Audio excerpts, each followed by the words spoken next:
Welcome back to Blind Man Morris, and today it's an interesting one. It's a partial failure of your thermostat to open fully.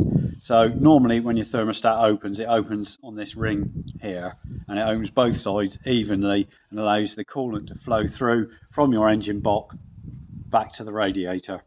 But in this case it didn't, and it gave us some interesting symptoms. So first of all, we were driving the car and losing water, and even though they were topping it up, it still kept dropping, and we couldn't find any reason for it to be going anywhere. We had a look in the oil wasn't rising, but the water was still dropping. There didn't seem to be any leaks on the engine block, and we checked the tap at the back and it wasn't leaking and it was running clear, so there was no silt in the block. And then one day we were driving it on a test run, came back, and there was an immense amount of pressure in the radiator. So much so, the water was pouring out at the end of this hose, the overflow, and it was pushing out and hissing out of this cap. But it wasn't hot, so it wasn't boiling or steaming over. It was just pressure. So we thought, what the heck's going on? Did a bit of research and found out that you can get this from either the thermostat failing completely and staying shut, or it partially opening on one side, which is what we had.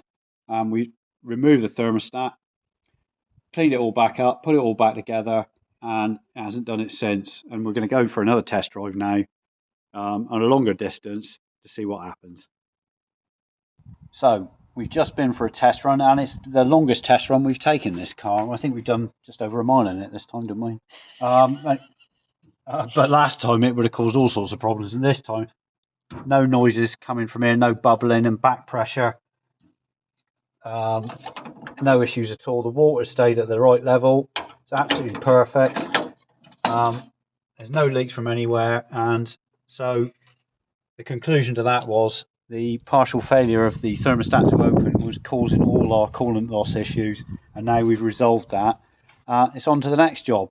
Is the carburetor still leaking on the main jet through the cork glands, or is it leaking from somewhere else? Oh, the joy of Morris's.